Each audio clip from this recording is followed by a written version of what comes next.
അടിസ്ഥാനമില്ലാത്ത യാതൊരു കാര്യവും വിശ്വസിക്കണമെന്ന് ദൈവം ആരോടും ഒരിക്കലും എങ്ങും ആവശ്യപ്പെട്ടിട്ടില്ല. അന്ധമായി ഏതെങ്കിലും സ്ഥാനത്തേക്ക് നീങ്ങിയിട്ട് ഞാൻ ദൈവത്തിൽ ആശ്രയിക്കുന്നു എന്ന് പറയുന്നതല്ല വിശ്വാസം. അതിന് ബുദ്ധിമോശം എന്ന് മാത്രമേ പറയുവാൻ സാധിക്കൂ.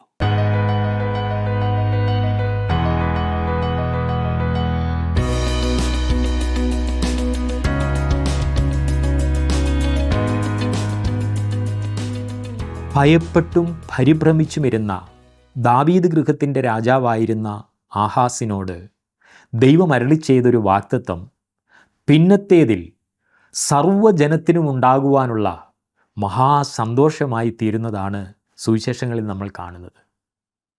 ദൈവത്തിൻ്റെ വാഗ്ദത്തങ്ങളുടെ വ്യാപ്തി മനുഷ്യന് അളന്ന് തിട്ടപ്പെടുത്തുവാൻ കഴിയുകയില്ല എന്നതാണ് വാസ്തവം.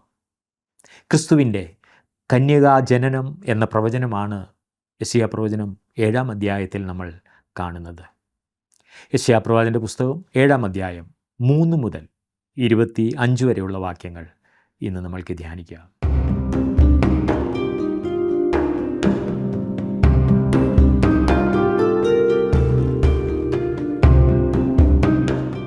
യെശയ്യാ പ്രവചനം 7-ാം അധ്യായത്തിലെ വിഷയം ഇമ്മാനുവേലിൻ്റെ കന്യകാജനനവും അശൂർ യഹൂദയെ ആക്രമിക്കാൻ പോകുന്നതുമാണ്. 7-ാം അധ്യായത്തിൻ്റെ 1-2 വാക്യങ്ങളിൽ യഹൂദയുടെയും ഇസ്രായേലിൻ്റെയും ആഭ്യന്തര യുദ്ധത്തെക്കുറിച്ചാണ് പറയുന്നത്.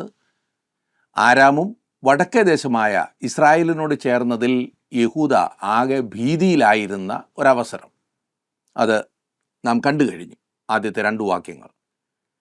3-ാം വാക്യത്തിലേക്ക് നാം വരുമ്പോൾ, 7-ാം അധ്യായത്തിൻ്റെ 3-ാം വാക്യത്തിലേക്ക് നാം വരുമ്പോൾ, അപ്പോൾ യഹോവ യെശയ്യാവോട് അരുളി ചെയ്തത് എന്തെന്നാൽ, നീയും നിന്റെ മകൻ ശെയാർ-യാശൂബും അലക്കുകാരൻ്റെ വയലിലെ പെരുവഴിക്കൽ മേലെ കുളത്തിൻ്റെ നീർപ്പാത്തിയുടെ അറ്റത്ത് ആഹാസിനെ എതിരേൽപ്പാൻ ചെന്ന് അവനോട് പറയേണ്ടത്. യഹൂദ ദേശത്ത് ഇപ്പോൾ പ്രവാസത്തിലേക്ക് അയക്കുവാൻ ദൈവം ആഗ്രഹിക്കുന്നില്ല. ആ പദ്ധതി ദൈവത്തിന് ഇപ്പോൾ ഇല്ല.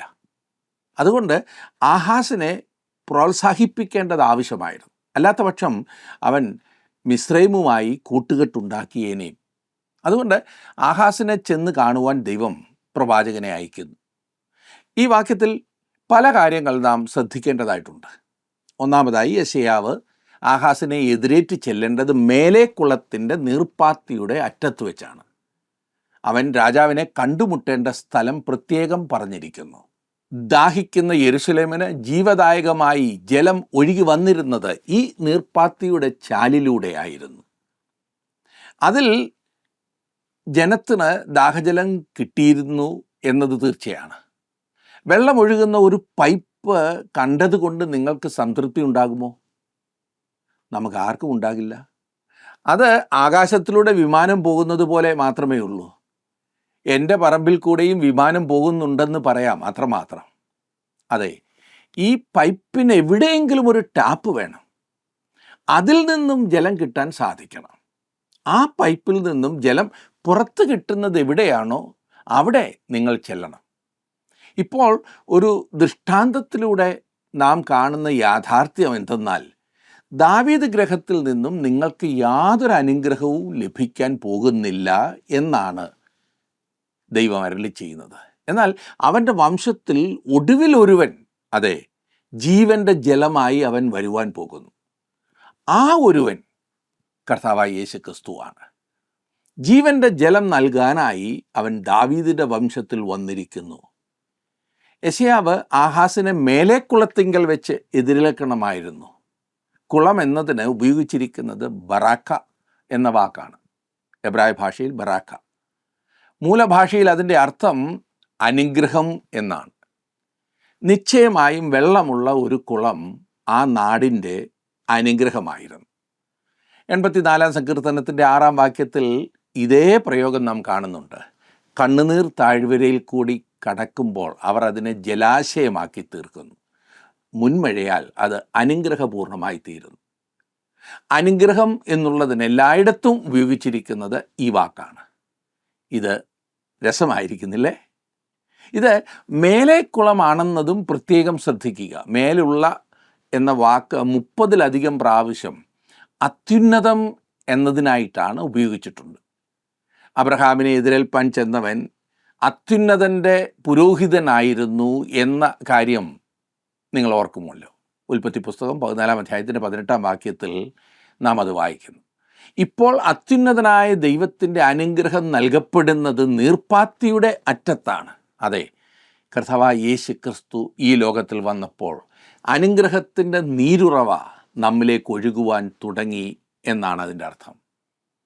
പിന്നെ അലക്കുകാരൻ്റെ വയലിലെ പെരുവഴിക്കൽ എന്ന ഈ പ്രയോഗം നിങ്ങൾ ശ്രദ്ധിച്ചോ? പെരുവഴി ചുറ്റുമുള്ള തറനിരപ്പിൽ നിന്നും ഉയരത്തിൽ നിർമ്മിച്ചിട്ടുള്ള പാതയാണ് പെരുവഴി. ഹൈവേ എന്നൊക്കെ നമ്മൾ പറയത്തില്ലേ? ചെളിയും മറ്റും നിറഞ്ഞ യാത്രക്കാരുടെ കാലുകൾ വൃത്തികേടാകാതിരിക്കേണ്ടതിനാണ് പെരുവഴിയുടെ എന്ന പ്രയോഗം വരുന്നത്. അതിനു വേണ്ടിയിട്ടാണ് പെരുവഴി ഉപയോഗിച്ചിരുന്നത്. സദൃശവാക്യത്തിൽ നാം കാണുന്നുണ്ട്, ദോഷമകറ്റി നടക്കുന്നത് നേരുള്ളവരുടെ പെരുവഴിയെന്ന്. തൻ്റെ വഴി സൂക്ഷിക്കുന്നവൻ തൻ്റെ പ്രാണനെ കാത്തുകൊള്ളുന്നു എന്ന് സദൃശവാക്യങ്ങൾ 16-17 നാം വായിക്കുന്നു. ഈ പെരുവഴി വിശുദ്ധിയുടെ വഴിയാണ്. യെശയ്യാപ്രവചനം 35-ാം അധ്യായത്തിൻ്റെ 8-ാം വാക്യത്തിൽ പ്രവാചകൻ ഇതേ ചിത്രം തരുന്നുണ്ട്. 35-8 അവിടെ ഒരു പെരുവഴിയും പാതയും ഉണ്ടാകും, അതിന് വിശുദ്ധ വഴിയെന്ന് പേരാകും. ഒരു അശുദ്ധനും അതിൽ കൂടെ കടന്നു പോകുകയില്ല, അവൻ അവരോട് കൂടെ ഇരിക്കും. വഴിപോക്കർ ഭോഷന്മാർ പോലും വഴിതെറ്റിപ്പോകുകയില്ല. വഴിയും സത്യവും ജീവനുമായ വ്യക്തിയെയാണ് ഈ കുളം സൂചിപ്പിക്കുന്നത്. ബലം നിന്നിലുള്ള മനുഷ്യൻ ഭാഗ്യവാൻ, ഇങ്ങനെയുള്ളവരുടെ മനസ്സിൽ സിയോനിലേക്കുള്ള പെരുവഴികളുണ്ട് എന്ന് 84-ാം സങ്കീർത്തനത്തിൻ്റെ 5-ാം വാക്യത്തിൽ നാം വായിക്കുന്നുണ്ട്. അതായത് വഴിയും സത്യവും ജീവനുമായവൻ ആരുടെ കൂടെയുണ്ടോ അവൻ അനുഗ്രഹിക്കപ്പെട്ടവനാകും. മനസ്സിലായല്ലോ? അവൻ അത്ര ഭാഗ്യവാൻ. അലക്കുകാരൻ്റെ വയലിലാണ് രാജാവിനെ കണ്ട് അവർ അവനോട് കാര്യങ്ങൾ പറയേണ്ടത്. അല്ലെങ്കിൽ ദൈവം അവരോട് പറഞ്ഞ കാര്യങ്ങൾ പറയേണ്ടത് അവിടെ വെച്ചാണ്. അവിടെയാണല്ലോ ജനങ്ങൾ വസ്ത്രം അലക്കുവാൻ പോകുന്നത്. അത് അക്കാലത്തെ അലക്ക് കമ്പനിയായിരുന്നു. നമ്മുടെ ജീവിതം കഴുകി ശുദ്ധീകരിക്കണമെങ്കിൽ കർത്താവായ യേശുക്രിസ്തുവിങ്കിലേക്ക് നാം കടന്നു ചെല്ലേണ്ടതുണ്ട്. കർത്താവ് പറഞ്ഞ് ശ്രദ്ധിക്കുക, ഞാൻ നിങ്ങളോട് സംസാരിച്ച വചനം നിമിത്തം നിങ്ങളിപ്പോൾ ശുദ്ധിയുള്ളവരാകുന്നു എന്ന് യോഹന്നാൻ എഴുതിയ സുവിശേഷം 15-ാം അധ്യായത്തിൻ്റെ 3-ാം വാക്യത്തിൽ കർത്താവ് പറഞ്ഞു. അവിടുത്തെ വചനം നിരന്തരമായി നമ്മെ ശുദ്ധീകരിച്ചു കൊണ്ടിരിക്കുന്നു എന്നോർക്കണം. ആഹാസിനെ എതിരേൽക്കുവാൻ ഈ പ്രത്യേക സ്ഥലത്തേക്ക് യെശയ്യാവിനെ ദൂതുമായി അയച്ചത് കേവലം യാദൃച്ഛികമായിരുന്നില്ല. വളരെ മനോഹരമായ ഒരു ആത്മീയ ദൂത് ഇത് നമ്മോട് പറയുന്നുണ്ട്. അതെ, താങ്കൾക്കുള്ള പ്രത്യേക ദൂത്. യെശയ്യാവ് തൻ്റെ മകനായ ശെയാർ-യാശൂബിനെ തൻ്റെ കൂടെ കൊണ്ടുപോകുന്നുണ്ട്. ദൈവം പറഞ്ഞു അത് ചെയ്യാൻ. ശെയാർ-യാശൂബ് എന്ന വാക്കിൻ്റെ അർത്ഥം ഒരു ശേഷിപ്പ് തിരിച്ചു വരും എന്നാണ്. ദൈവത്തിന് എല്ലായ്പ്പോഴും തന്നോട് വിശ്വസ്തരായ ഒരു ശേഷിപ്പുണ്ട് എന്ന് മറക്കരുത്. ഇത് വളരെ ശ്രദ്ധേയമായ ഒരു കാര്യമത്രേ. ഇനിയും 4 മുതൽ 9 വരെയുള്ള വാക്യങ്ങൾ നാം ഒന്ന് വായിക്കൂ. 7-ാം അധ്യായത്തിൻ്റെ 4-ാം വാക്യം. സൂക്ഷിച്ചു കൊള്ളുക, സാവധാനമായിരിക്കുക. പുകയുന്ന ഈ 2 മുറിക്കൊള്ളി നിമിത്തം ആരാമിൻ്റെയും രസീൻ്റെയും രമല്യാവിൻ മകൻ്റെയും ഉഗ്രകോപം നിമിത്തം നീ ഭയപ്പെടരുത്. നിന്റെ ധൈര്യം ക്ഷയിച്ചു പോകുകയും അരുത്. നാം യഹൂദയുടെ നേരെ ചെന്ന് അതിനെ വിഷമിപ്പിച്ച് മതിൽ ഇടിച്ചു കടന്ന് താബയേലിൻ്റെ മകനെ അവിടെ രാജാവായി വാഴിക്കണം എന്ന് പറഞ്ഞു. ആരാമും എഫ്രീമും രമല്യാവിൻ്റെ മകനും നിന്റെ നേരെ ദുരാലോചന ചെയ്യുക കൊണ്ട് യഹോവയായ കർത്താവ് ഇപ്രകാരം അരുളി ചെയ്യുന്നു, അത് നടക്കയില്ല, സാധിക്കുകയുമില്ല. ആരാമിന് തല ദമശേക്ക്, ദമശേക്കിന് തല രസീൻ. 65 സംവത്സരത്തിനകം എഫ്രീം ജനമായിരിക്കാതെ വണ്ണം തകർന്നു പോകും. എഫ്രീമിന് തല ശമരിയ, ശമര്യയ്ക്ക് തല രമല്യാവിൻ്റെ മകൻ. നിങ്ങൾക്ക് വിശ്വാസമില്ലെങ്കിൽ സ്ഥിരവാസമില്ല. വടക്ക് ഭാഗത്തുള്ള 2 ശത്രുക്കൾ ഒരുമിച്ച് ഇവരെ നേരിടുവാൻ വരികയാണ്. അതുകൊണ്ട് ഭയപ്പെടേണ്ട കാര്യമില്ല എന്ന് ആഹാസിനെ ബോധ്യപ്പെടുത്താനാണ് ഈ ദൂത് ആഹാസിന് നൽകുന്നത്. അവരുടെ മുന്നേറ്റം പരാജയമായിരിക്കുമെന്നത് ദൈവം തീരുമാനിച്ചു കഴിഞ്ഞു. എന്നാൽ ആഹാസ് ഇക്കാര്യം എങ്ങനെ അറിയും? അതാണ് പ്രശ്നം. കാരണം ആഹാസ് ഒരു സംശയാലുവും ദൈവത്തിൽ വിശ്വാസമില്ലാത്ത വ്യക്തിയുമായിരുന്നുവല്ലോ. അതുകൊണ്ട് യെശയ്യാവ് പറയുന്നത് സത്യമാണെന്ന് അവനെ എങ്ങനെ ബോധ്യമാക്കും? അതെ, അടിസ്ഥാനമില്ലാത്ത യാതൊരു കാര്യവും വിശ്വസിക്കണമെന്ന് ദൈവം ആരോടും ഒരിക്കലും എങ്ങും ആവശ്യപ്പെട്ടിട്ടില്ല. അന്ധമായി ഏതെങ്കിലും സ്ഥാനത്തേക്ക് നീങ്ങിയിട്ട് ഞാൻ ദൈവത്തിൽ ആശ്രയിക്കുന്നു എന്ന് പറയുന്നതല്ല വിശ്വാസം. അതിനെ ബുദ്ധിമോശം എന്ന് മാത്രമേ പറയാൻ സാധിക്കൂ. ദൈവവചനത്തിൻ്റെ അടിസ്ഥാനമില്ലാത്ത കാര്യം നിങ്ങൾ എത്ര ആത്മാർത്ഥതയോടും തീഷ്ണതയോടും കൂടെ ചെയ്താലും അത് ദൈവവിശ്വാസമെന്നോ ദൈവഭക്തി എന്നോ പറയാനാവില്ല. ഇത് നാം പ്രത്യേകം ശ്രദ്ധിക്കണം. ബോധ്യമില്ലാത്ത എന്തെങ്കിലും കാര്യം ചെയ്യണമെന്ന് ദൈവം നിങ്ങളോട് പറയുന്നില്ല. ഉദാഹരണത്തിനായി രക്ഷയ്ക്ക് വേണ്ടിയോ അനുഗ്രഹത്തിന് വേണ്ടിയോ ഒരു കോഴിയെയോ ആടിനെയോ ബലി തരുവാൻ ദൈവം എങ്ങും നമ്മോട് പറയുന്നില്ല. കാരണം നമ്മുടെ സമ്പൂർണ്ണ രക്ഷ ദൈവപുത്രൻ്റെ മരണം, അടക്കം, ഉയർപ്പ് എന്നിവയിൽ അത് ഉറപ്പാക്കപ്പെട്ടിരിക്കുന്നു. ഈ അടിസ്ഥാനത്തിലാണ് നമ്മുടെ വിശ്വാസം ഉറപ്പിക്കേണ്ടത്. ഇത് ചരിത്ര വസ്തുതയുമാണ്. അറിയാത്ത, കാണാത്ത അന്ധകാരത്തിലേക്ക് എടുത്തു ചാടുവാൻ ദൈവം നമ്മോട് പറയുന്നില്ല എന്ന് ചുരുക്കം. ഒരു ഉറച്ച അടിസ്ഥാനത്തിന്മേൽ നിലനിൽക്കുന്ന ഒന്നിൽ വിശ്വസിക്കുന്നതിനും ആശ്രയിക്കുന്നതിനുമാണ് ദൈവം നമ്മോട് ആവശ്യപ്പെടുന്നത്. അപ്പോസ്തലനായ വിശുദ്ധ പൗലോസ് ഇത് വ്യക്തമാക്കുന്നുണ്ട്. 1 കൊരിന്ത്യർ 3-ാം-അധ്യായത്തിൻ്റെ 11-ാം വാക്യത്തിൽ പറഞ്ഞു, യേശുക്രിസ്തു എന്ന് ഇട്ടിരിക്കുന്ന അടിസ്ഥാനമല്ലാതെ മറ്റൊന്നിടുവാൻ ആർക്കും കഴിയുകയില്ല എന്ന്. ഒരു വ്യക്തി ആത്മാർത്ഥമായും ദൈവത്തെ അറിയുന്നതിന് താല്പര്യമുള്ളവനെങ്കിൽ അവൻ രക്ഷിക്കുന്ന വിശ്വാസത്തിലേക്ക് കടന്നു വരും. ക്രിസ്തുവിനെ തങ്ങൾക്ക് വിശ്വസിക്കാൻ കഴിയുന്നില്ല എന്ന് പറയുന്നതിൽ അനേകരും ദൈവത്തെ ആത്മാർത്ഥമായി അന്വേഷിക്കുന്നവരല്ല എന്നതാണ് യാഥാർത്ഥ്യം.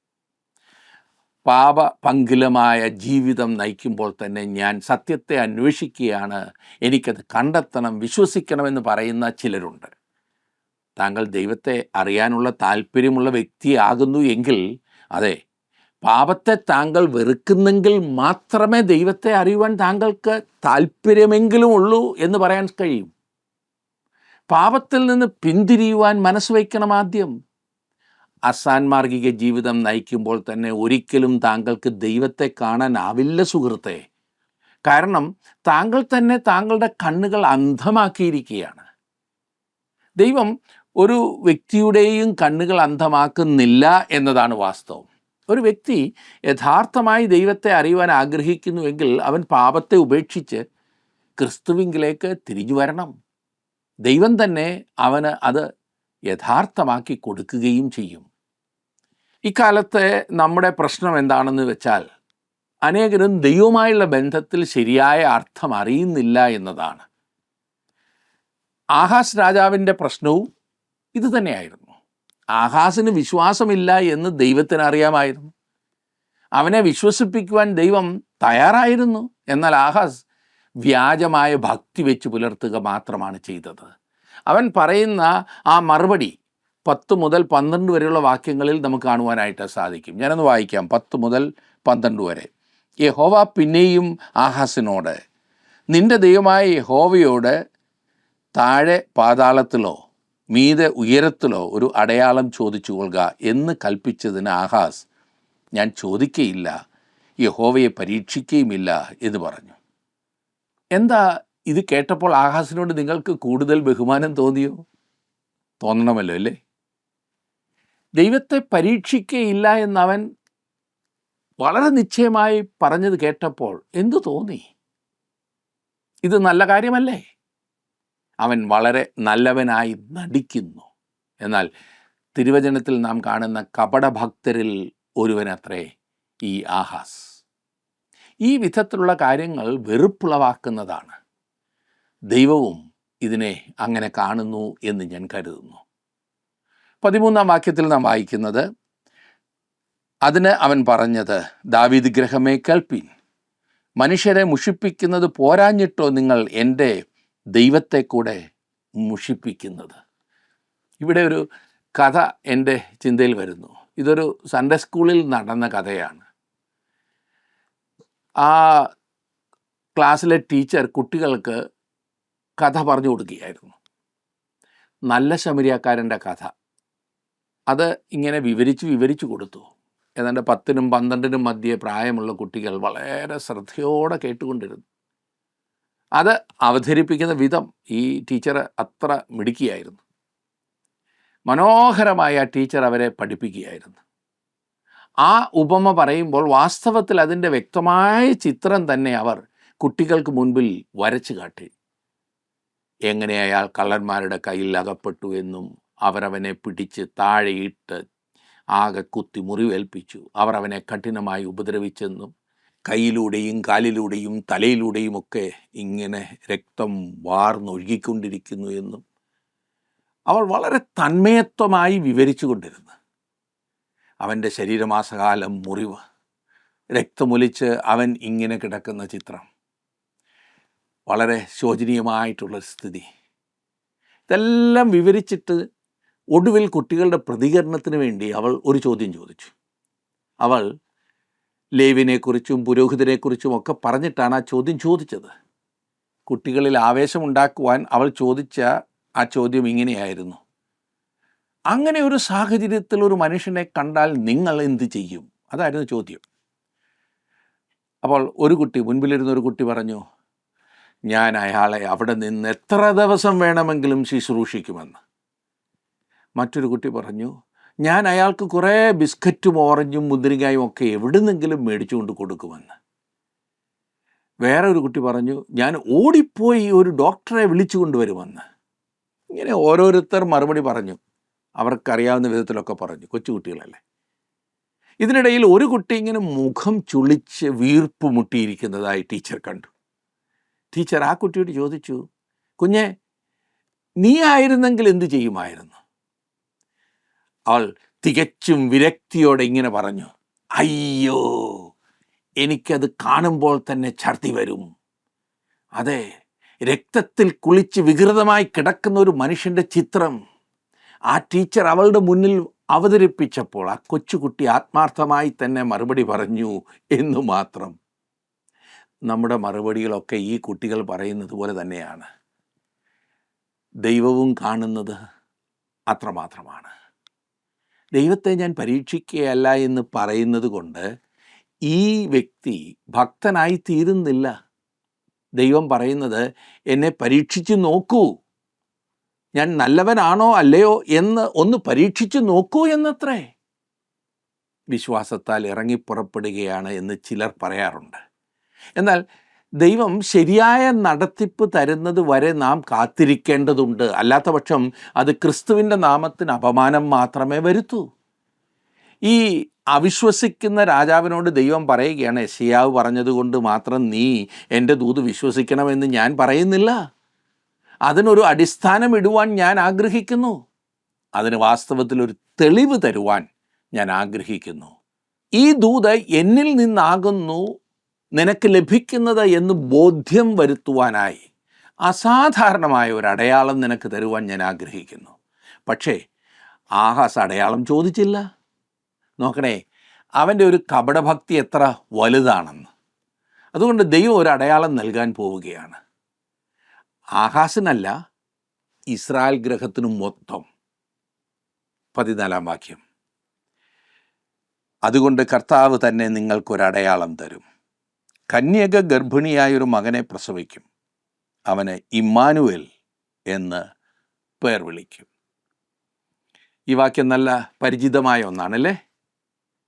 ദൈവം ഈ പറഞ്ഞ പ്രവചനത്തിന് ഒരു അടിസ്ഥാനമിട്ടു. കന്യകാജനനത്തെക്കുറിച്ച് വ്യക്തമായി അറിയുവാൻ സുവിശേഷങ്ങൾ വായിച്ചാൽ മതി. ഉദാഹരണത്തിന് മത്തായി എഴുതിയ സുവിശേഷം 1-ാം അധ്യായത്തിൻ്റെ 18 മുതൽ 23 വരെയുള്ള വാക്യങ്ങൾ എത്ര കൃത്യമായിട്ടാണ് അതിനെക്കുറിച്ച് പറയുന്നത്. അവിടെ നാം വായിക്കുന്നത്, എന്നാൽ യേശുക്രിസ്തുവിൻ്റെ ജനനം ഇവണ്ണമായിരുന്നു. അവൻ്റെ അമ്മയായ മറിയ യോസഫിന് വിവാഹം നിശ്ചയിക്കപ്പെട്ട ശേഷം അവർ കൂടി വരും മുമ്പേ പരിശുദ്ധാത്മാവിനാൽ ഗർഭിണിയായി എന്ന് കണ്ട് അവളുടെ ഭർത്താവായ യോസഫ് നീതിമാനാകൊണ്ടും അവൾക്ക് ലോകാപവാദം വരുത്തുവാൻ അവന് മനസ്സില്ലായ്ക കൊണ്ടും അവളെ ഗൂഢമായി ഉപേക്ഷിപ്പാൻ ഭാവിച്ചു. ഇങ്ങനെ നനച്ചിരിക്കുമ്പോൾ കർത്താവിൻ്റെ ദൂതൻ അവന് സ്വപ്നത്തിൽ പ്രത്യക്ഷനായി, ദാവീദിൻ്റെ മകനായ യോസഫേ, നിന്റെ ഭാര്യയായ മറിയയെ ചേർത്ത് കൊള്ളുവാൻ ശങ്കിക്കേണ്ട. അവളിൽ ഉൽപ്പാദിതമായത് പരിശുദ്ധാത്മാവിനാലാകുന്നു. അവൾ ഒരു മകനെ പ്രസവിക്കും. അവൻ തൻ്റെ ജനത്തെ അവരുടെ പാപങ്ങളിൽ നിന്ന് രക്ഷിപ്പാനിരിക്കൊണ്ട് നീ അവന് യേശു എന്ന് പേരിടണമെന്ന് പറഞ്ഞു. കന്യക ഗർഭിണിയായ ഒരു മകനെ പ്രസവിക്കും. അവന് ദൈവം നമ്മോടുകൂടെ എന്നർത്ഥമുള്ള ഇമ്മാനുവേൽ എന്ന് പേർ വിളിക്കും എന്ന് കർത്താവ് പ്രവാചകൻ മുഖാന്തരം അരുളി ചെയ്തത് നിവർത്തിയാകുവാൻ ഇതൊക്കെയും സംഭവിച്ചു. കന്യകയിൽ നിന്നുള്ള ജനനത്തെക്കുറിച്ചുള്ള പ്രവചനം മൂലം യെശയ്യാ പ്രവചനം 7-ാം അധ്യായത്തിൻ്റെ 14-ാം വാക്യം തിരുവചനത്തിലെ ഏറ്റവും വിവാദപരമായ വാക്യങ്ങളിൽ ഒന്നായി തീർന്നിട്ടുണ്ട്. അവിശ്വാസികളായ ആളുകൾ ഇത് നിഷേധിക്കുന്നതിനും കന്യകാജനനത്തെ അവഗണിക്കുന്നതിനും ശ്രമിച്ചു കൊണ്ടിരിക്കുന്നു. പക്ഷേ അത് വൃഥാവാണ്. മറിയത്തിൻ്റെ ഗർഭധാരണത്തെ സംബന്ധിച്ച് വിവാഹത്തിനു മുമ്പേ യോസഫിന് മാലാഖ കൊടുത്ത വിശദീകരണം യെശയ്യാ പ്രവചനം 7-ാം അധ്യായത്തിൻ്റെ 14-ാം വാക്യം ഉദ്ധരിച്ചു കൊണ്ടായിരുന്നു. കന്യകാജനനത്തിലുള്ള തൃപ്തികരമായ തെളിവാണിത്. അവൾ പുരുഷബന്ധം കൂടാതെ ഒരു മകനെ പ്രസവിക്കുമെന്ന് ഈ പ്രവചനത്തിൽ വെളിപ്പെടുത്തിയിട്ടുണ്ട്. മത്തായി എഴുതിയ സുവിശേഷത്തിൽ ഉപയോഗിച്ചിരിക്കുന്ന ഗ്രീക്ക് പദം പാർത്തനോസ് എന്നാണ്. മത്തായി എഴുതിയ സുവിശേഷം 1-ാം അധ്യായത്തിൻ്റെ 23-ൽ ഇതിൻ്റെ അർത്ഥം കന്യക എന്നത്രേ. ഇതേ ഗ്രീക്ക് വാക്ക് തന്നെയാണ് അഥേന എന്ന ഗ്രീക്ക് ദേവതയുടെ ക്ഷേത്രമായ പാർത്തിനോൺ എന്നതിന് ഉപയോഗിച്ചിരിക്കുന്നത്. അഥേനയെ കന്യകയായിട്ടാണ് ഗ്രീക്കുകാർ ചിത്രീകരിച്ചിരുന്നതും അതുകൊണ്ടാണ് ആരാധിച്ചിരുന്നതും. നമുക്ക് വീണ്ടും യെശയ്യാ പ്രവചനത്തിൻ്റെ ഈ വാക്യത്തിലേക്ക് വരാം. കന്യക ഗർഭിണിയായൊരു മകനെ പ്രസവിക്കും, അവന് ഇമ്മാനുവേൽ എന്ന് പേർ വിളിക്കും. യെശയ്യാ പ്രവാചകൻ പറഞ്ഞു അവൻ്റെ പേർ ഇമ്മാനുവേൽ എന്നായിരിക്കുമെന്ന്. എന്നാൽ സുവിശേഷങ്ങളിൽ ഒരിടത്തും അവനെ ഇമ്മാനുവേൽ എന്ന് വിളിക്കുന്നതായി നാം കാണുന്നില്ല. ഉണ്ടോ? എന്നുമില്ല. എന്താ താങ്കൾക്ക് ഇങ്ങനെ ഒരു സംശയം തോന്നിയിട്ടുണ്ടോ? ഇമ്മാനുവേൽ എന്നതിൻ്റെ അർത്ഥം ദൈവം നമ്മോട് കൂടെ എന്നത്രേ. അവൻ തൻ്റെ ജനത്തെ അവരുടെ പാപങ്ങളിൽ നിന്ന് രക്ഷിപ്പാനിരിക്കൊണ്ട് അവർ അവനെ യേശു എന്ന് പേർ വിളിച്ചു എന്ന് സുവിശേഷത്തിൽ നാം വായിക്കുന്നു. അവൻ ഇമ്മാനുവേൽ അല്ലായിരുന്നെങ്കിൽ തൻ്റെ ജനത്തെ പാപത്തിൽ നിന്ന് രക്ഷിപ്പാൻ അവന് കഴിയില്ലായിരുന്നു. അവന് യേശു എന്ന് വിളിക്കുന്ന ഓരോ സമയത്തും ദൈവം നമ്മോട് കൂടെ എന്നാണ് താങ്കളും ഞാനും പറയുന്നത്. അവിടുന്ന് ദൈവമാകുന്നു. അവൻ നമ്മോട് കൂടെയുള്ള ദൈവമാണ്, നമ്മുടെ ദൈവം. അവൻ നമ്മുടെ രക്ഷിതാവാണ്. കന്യകയിൽ നിന്നും ജനിച്ചവൻ. താങ്കൾ അവനിൽ ആശ്രയം വെച്ചിട്ടുണ്ടോ സുഹൃത്തെ? ഇനിയും 15-ാം വാക്യത്തിൽ നാം കാണുന്നത്, തിന്മ തള്ളി നന്മ തെരഞ്ഞെടുപ്പാൻ പ്രായമാകും വരെ അവൻ തൈരും തേനും കൊണ്ട് ഉപജീവിക്കും. പലസ്തീനിൽ ഒരു പാവപ്പെട്ട കുടുംബത്തിൽ സാധാരണക്കാരനായി യേശു വളർന്നു എന്നാണ് ഇത് കാണിക്കുന്നത്. തൈരും തേനും പാവപ്പെട്ടവൻ്റെ ലളിതമായ ആഹാരമായിരുന്നു ആ കാലത്ത്. 16-ാം വാക്യത്തിൽ നാം വായിക്കുന്നത്, തിന്മ തള്ളി നന്മ തെരഞ്ഞെടുപ്പാൻ ബാലന് പ്രായമാകും മുമ്പേ നീ വെറുക്കുന്ന 2 രാജാക്കന്മാരുടെയും ദേശം ഉപേക്ഷിക്കപ്പെട്ടിരിക്കും. ആഹാസിൻ്റെ കാലത്ത് ഇത് ഒരു വിധത്തിലും സംഭവിക്കുവാൻ സാധ്യമായിരുന്നില്ല. എന്നാൽ നമ്മുടെ കർത്താവിൻ്റെ വരവിൽ ഇത് നിവൃത്തിയായി. ഈ അധ്യായത്തിലെ ശേഷിക്കുന്ന ഭാഗത്ത് യെശയ്യാവിൻ്റെ കാലത്തെ പ്രാദേശിക സംഭവങ്ങളാണ് പ്രത്യേകമായി കാണുന്നത്. എന്നാൽ അതിൻ്റെ ആത്യന്തികവും യഥാർത്ഥവുമായ പൂർത്തീകരണം നാം കാണുന്നത് മഹാപീഡന കാലത്താണ്. മനുഷ്യവർഗത്തിൻ്റെ രക്ഷകനായി പിറന്ന ഇമ്മാനുവേൽ, ദൈവം നമ്മോടുകൂടെ. എത്ര വലിയ അനുഗ്രഹമാണ് ദൈവം മനുഷ്യവർഗത്തിന് വേണ്ടി ചെയ്തത്. ആ ഉറപ്പ് താങ്കളുടെ ജീവിതത്തിൽ താങ്കൾക്കുണ്ടോ? ദൈവം താങ്കളോട് കൂടെ. ദൈവം താങ്കളെ അനുഗ്രഹിക്കട്ടെ.